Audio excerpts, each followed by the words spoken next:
meron siyang $371 million civil contempt suit dahil ayaw nilang sabihin kung nasaan ang kanilang nakaw na yaman sa Amerika. Magkano ang nakaw na yaman sang-ayon sa aking kamag-anak ni Jovito Salonga? Hindi po bababa sa $125 billion.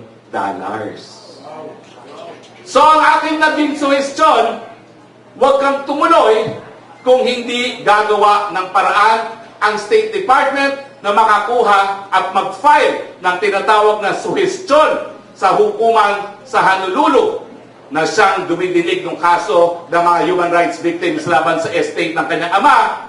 Suhestyon na dapat bigyan siya ng sovereign immunity from suit. Sumang-ayon sa akin si Juan Ponce Enrile.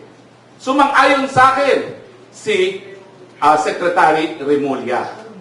Galit na galit sa akin ang speaker at ang kanyang pinsan na ambassador sa Amerika. Dahil masyado ko daw tinakot ang presidente na walang basihan.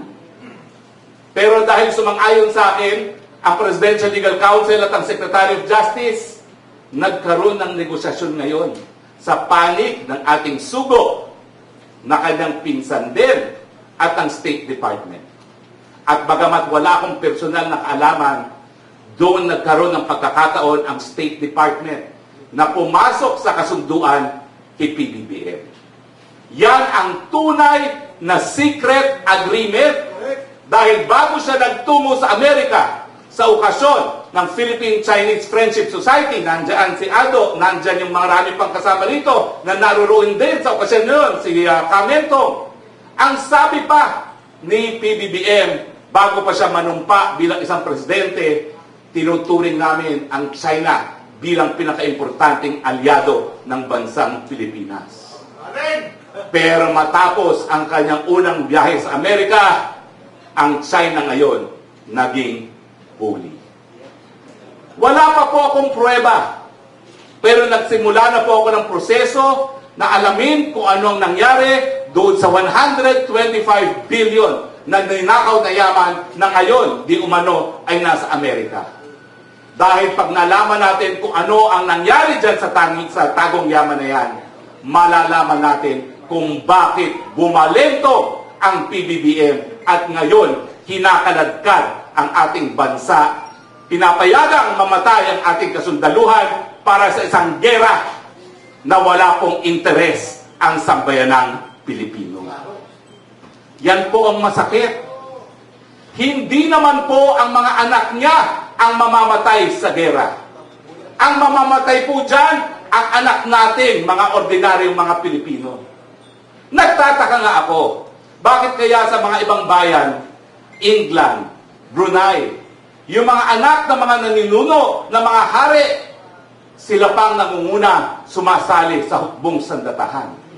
Si Prince William, si Prince Henry, yung bagong prince na kinasal ng Brunei. Bakit kaya nila ginagawa yun? Yan po ay paniguro na kung talagang magkakaroon ng digmaan, handa ang lahat mamatay, unang-una na ang mga anak na mga namumuno. Pero saan pupunta si Sandro at ang mga anak ni Marcos pag tayo'y nagkagera? Lalayas po sila. Dahil hindi naman nila sinisikreto na matapos sa kanilang termino, handa na ang kanilang palasyo sa Italy kung saan sila magre-retire. Ang tanong, sampay ng Pilipino, magpapakamatay ba kayo para sa mga Amerikano? Yes! Magpapakamatay ba kayo para kay Marcos Jr.? Yes! Kaya nga po, binati ko kayo nang sa simula pa lang ng aking talumpati dahil sa pamamagitan lamang ng edukasyon at paglilinaw ng issue sa sambayan ng Pilipino na talaga naman pong binrainwash ng mga Amerikano na sila'y kaibigan natin, yan lang po ang susi para maisalba ang ating mga kababayan sa kamatayan sa isang gera na makikinabang lamang ang mga Amerikano. Maraming salamat po sa inyong pakinibaka at tuloy po tayo ang sigaw natin, no to war, no to EDCA,